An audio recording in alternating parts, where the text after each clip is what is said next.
बोलो सतगुरुदेव की जय। बंदी छोड़ कबीर परमेश्वर जी की जय। परमपिता परमात्मा परमेश्वर पूर्ण ब्रह्म अनंत कोटि ब्रह्मांड के रचनहार कबीर देव कबीर साहब अल्लाहु अकबर, उस परमेश्वर की असीम कृपा से इस घोर कलयुग में ये सत्संग प्रारंभ हुए। उसी परमेश्वर की कृपा से ही ये सत्संग, ये सत विचार, यथार्थ ज्ञान आप जी तक पहुंच रहा है। इस पूरी पृथ्वी के ऊपर इस 21 ब्रह्मांड में कोई भी सत्संग नहीं करता। सभी के पास कुसंग है, शास्त्र विरुद्ध ज्ञान है, यथार्थ भक्ति से वो परिचित नहीं है, यथार्थ ज्ञान से भी वो लोग परिचित नहीं है। परमेश्वर की वाणी में कहा है कि भवन चतुर्दश, 3 लोक और भवन चतुर्दश कोई नहीं सत्संगी।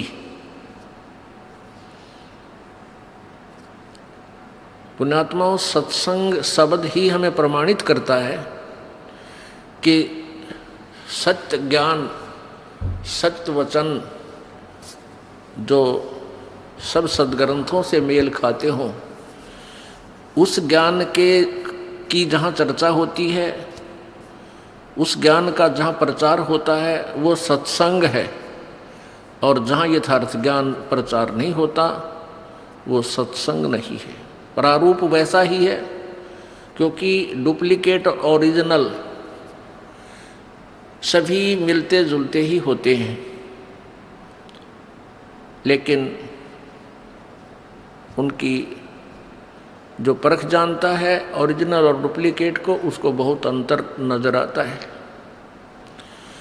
जैसे बूरा और नमक 2 कटोरियों में रखा हो, एक जैसे ही लगते हैं।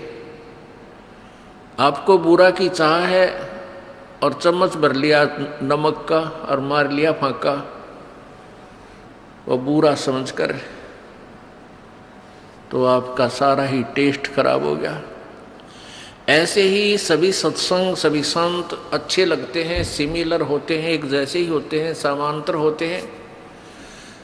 उनके वचन बहुत से मिलते जुलते भी होते हैं, लेकिन बूरा और नमक ही समझ लेना।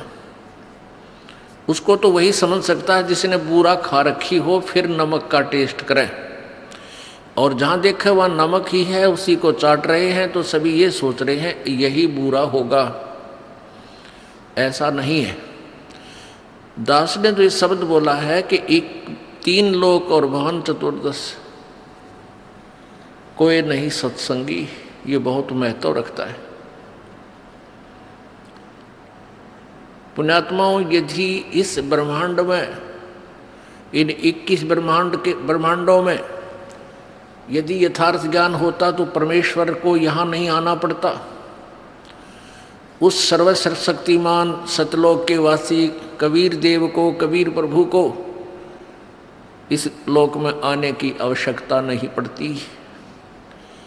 उस परमेश्वर को इसलिए आना पड़ता है कि इस काल के दूतों ने काल प्रेरणा से ज्ञान का अज्ञान बना रखा होता है। वो परमात्मा पूर्ण ब्रह्म,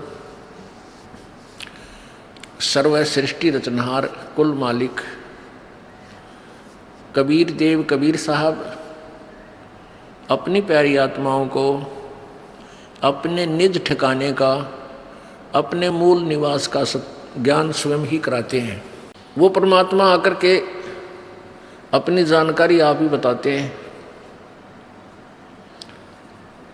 और कोई भी पृथ्वी पर ब्रह्मांड में यथार्थ ज्ञान से परिचित नहीं होता। पुण्यात्माओं, आपका सौभाग्य है कि आपको कलयुग के उस दौर में कलयुग के उस समय में आपका मनुष्य जीवन है कि अब परमात्मा प्राप्ति सहज में हो सकती है। इसका कारण क्या है? परमेश्वर कबीर जी अपने सत्यलोक से चलकर यहाँ रूपांतर करके आते हैं। इस काल को धोखा देते हैं, वो पहचान नहीं सकता कि ये पूर्ण परमात्मा है। यहाँ एक साधारण से मनुष्य का रूप धारण करके वो परमात्मा यहाँ प्रकट होते हैं। कभी